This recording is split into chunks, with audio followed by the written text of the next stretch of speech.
La vegetación está escogida en función a los climas, a la disponibilidad, a los accidentes.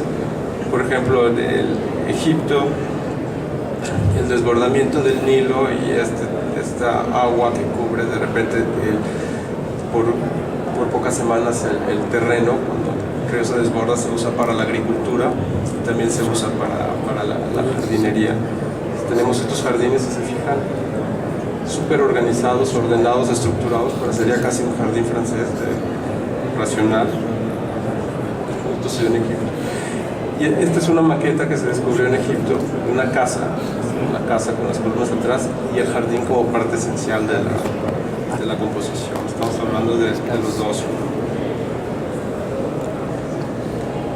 En el medioevo, viéndonos en la historia hacia adelante, el jardín se vuelve toda en Europa un lugar de paz, de meditación, un lugar privado, y está el Hortus Conclusus, que tiene que ver básicamente con los espacios en los monasterios, los claustros de los monasterios, los espacios donde se encuentra la armonía, la paz con la naturaleza.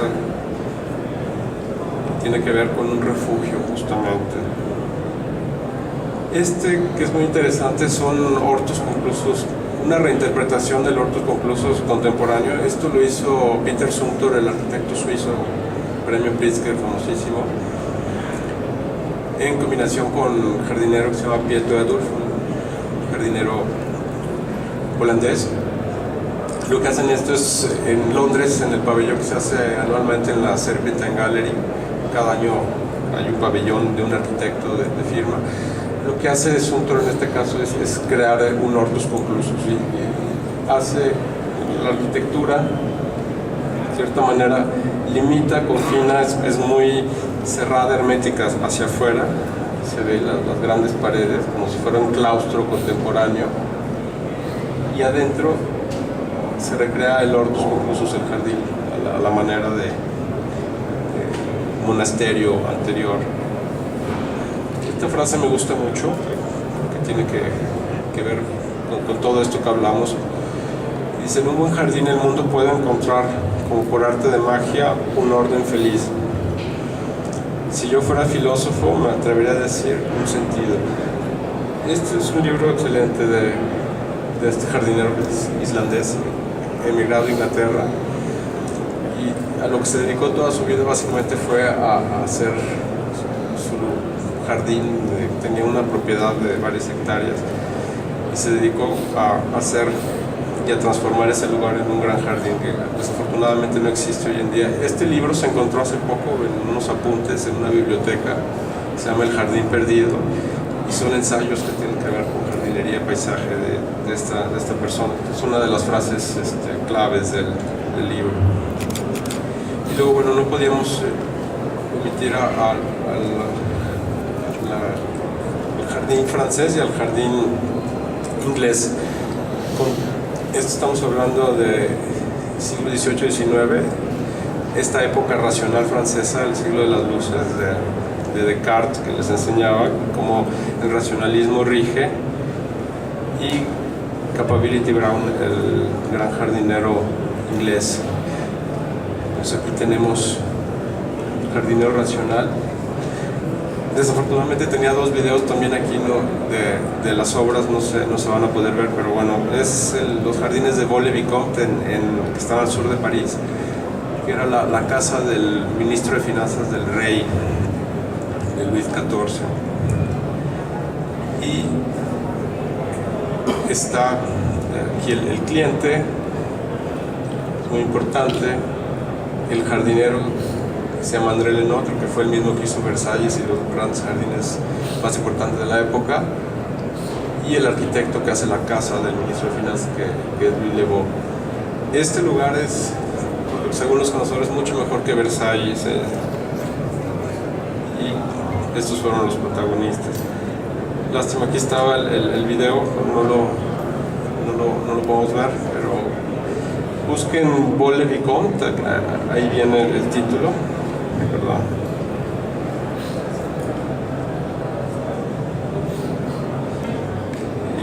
Si quieren investigar un poquito más es muy interesante. Y el otro es Capability Brown. Este es contemporáneo de André Lenotre. Esto es en Inglaterra. Y el jardín es completamente distinto. Los jardines franceses son muy racionales, rectos, los árboles están podados a forma perfecta. Y en Inglaterra el jardín se deja mucho más salvaje. Se usa la topografía. Los cuerpos de agua responden a las zonas bajas. Los macizos de árboles esconden vistas, muestran. En el jardín francés todo es visible. Y es súper interesante la contraposición de los dos.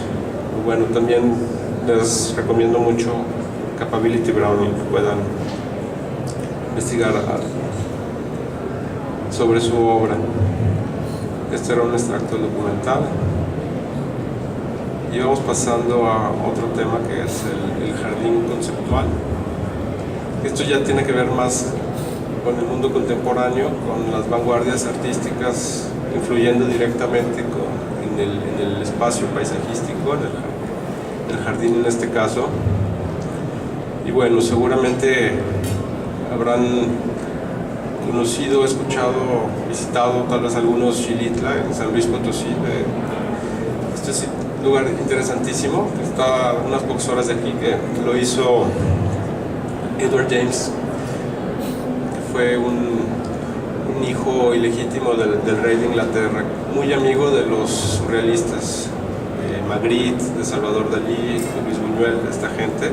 Se viene a la selva a México en un viaje, se enamora del lugar y empieza a construir este lugar que se llama Las Pozas, estructuras que están en correspondencia con la naturaleza, son estructuras surrealistas.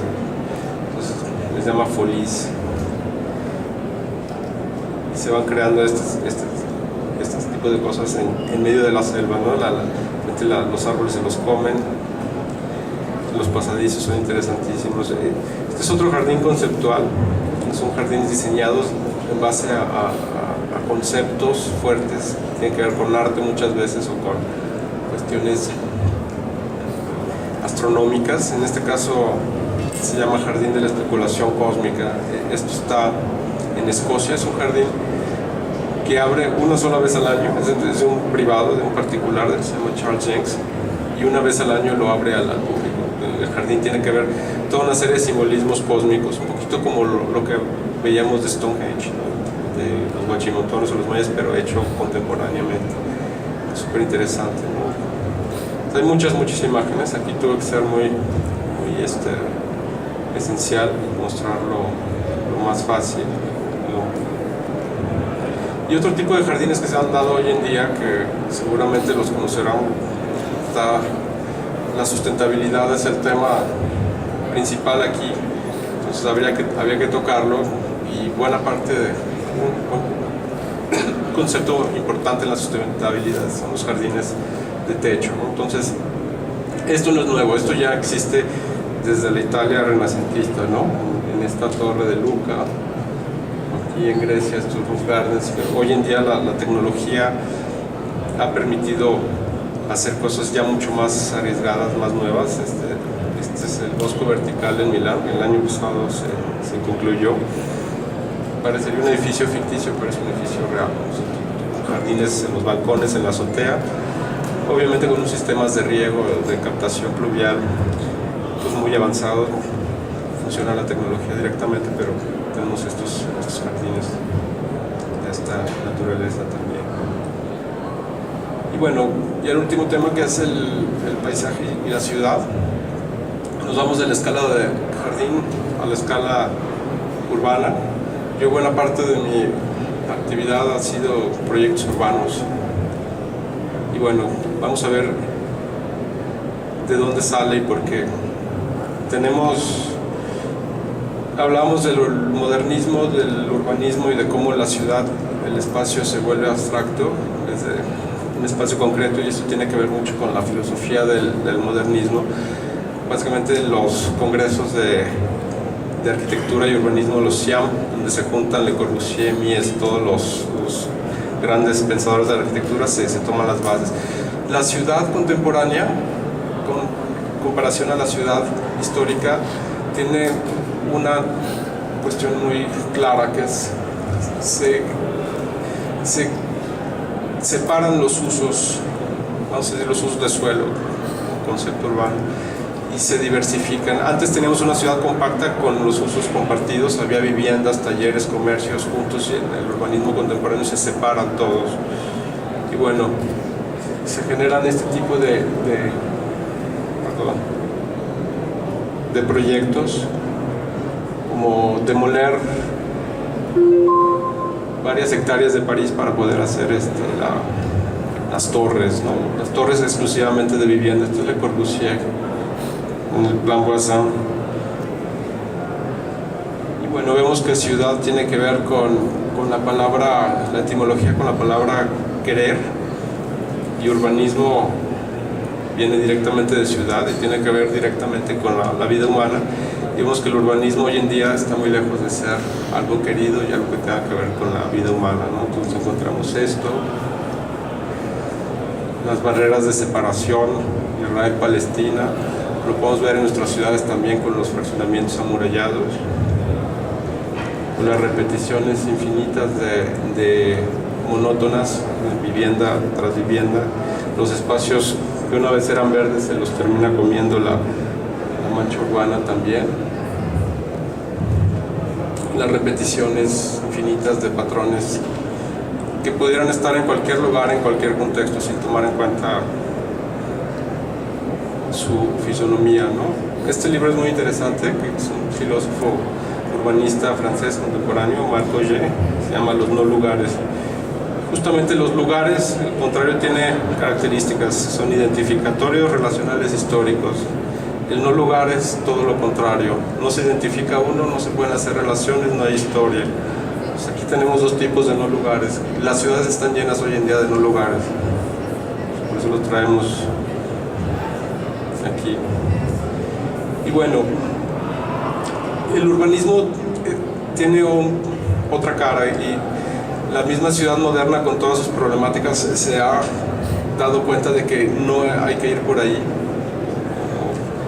Algunos teóricos ya han empezado a pensar al respecto, y nace esta nueva tendencia en el urbanismo que es muy interesante, que tiene que ver con el urbanismo y el paisajismo en conjunción, como una sola disciplina. Este es un libro muy interesante, el Landscape Urbanism Reader. Y básicamente la cuestión aquí es darle la vuelta a la tendencia. En vez de hacer a la arquitectura la célula básica de la composición urbana, es hacer a la célula paisajística la célula básica de la composición urbana. Esto se ve en Berlín, por ejemplo. Se puede ver el Berlín occidental, previo a la caída del muro. Lo blanco son áreas verdes y abiertas, y el Berlín oriental comunista.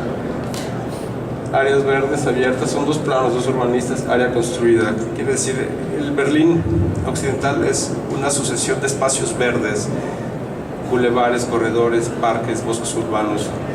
Son las estructuras de la ciudad, las hacen las áreas verdes, y el otro Berlín es el contrario, ¿no? Es la construcción, densificación, los bloques. Esto es Kohlhaas. Esto es un concurso para una ampliación de una ciudad en Francia, y los negros son ejes vertebradores verdes. Estamos hablando de arboledas, bulevares, parques lineales, y el resto es la vivienda, ¿no? Lo que estructura es el paisaje, más que la arquitectura en este caso. O la propuesta del JBC de Kohlhaas también, en vez de expandir el programa, lo concentra en una sola, el programa arquitectónico lo concentra aquí en esta mancha negra, y todo lo demás deja al bosque de la primavera crecer otra vez en el predio del JBC. Esto no se hizo, lo que se terminó haciendo fue esto. Y bueno, ya al final, a los urbanistas paisajistas les toca tratar con una ciudad que ya no es la ciudad ideal, o sea, una ciudad parchada, mutilada, reciclada, con heridas fuertes, y aquí hay algunos ejemplos de lo que se puede llegar a hacer. Esto es Burdeos, es Michel Corajou, un arquitecto urbanista francés bastante interesante, murió el año pasado. Y la Plaza de la Bolsa es el edificio más importante de la ciudad, estaba ocupado por un estacionamiento público enfrente del río de la Garonne. que hace es sacar el estacionamiento público, generar un superparque lineal, quitar los coches al mínimo, meter transporte público y darle una nueva fisonomía completa a la ciudad, sacando los coches, ¿no? Con esta fuente se crea este reflejo del edificio donde antes estaban los automóviles, ahora existe esto. Y bueno, ya al final, estos últimos minutos les paso algunos de los proyectos en los que he estado envuelto últimamente, muy rápido. Esta es una sección del parque lineal del puente Matute Remus, que está un puente muy grande que se hizo hace unos años aquí en Guadalajara. Y entre otro amigo, Manuel Becerra y yo, hicimos el planteamiento para el parque lineal que viene abajo, ¿no? Que es un espacio residual. Les hablábamos de estas cicatrices urbanas, espacios residuales. Dijimos, bueno, ¿cómo podemos intervenir este espacio dándole la mayor dignidad posible, haciendo que hubiera ciertas actividades, conectividad, peatonalización, reforestación, demás? Y pues nos tocó transformar este espacio y este puente que en su momento fue polémico, parque lineal que viene por abajo. O este que está a unos kilómetros, que es el parque San Ignacio, que también aquí se diseñó un túnel, el tráfico se manda por abajo, y esta es una rebanada del proyecto donde muestra, bueno, los vecinos del lugar nos vean un ágora, hubo que hacer reforestación, infiltración de agua, captación de repente, recanalización para riego, algunos pabellones, demás, ¿no? Así estaba, como arriba, un camellón con una alta tensión, poca gente iba realmente, algunos pocos pasantes ahí, algunos basquetbolistas, se les volvieron a hacer sus canchas aquí. Y se hicieron toda esta serie de andadores, caminos y demás, más esta cuestión de la reforestación. Así estaba peatonalmente, era un circuito nada más con 4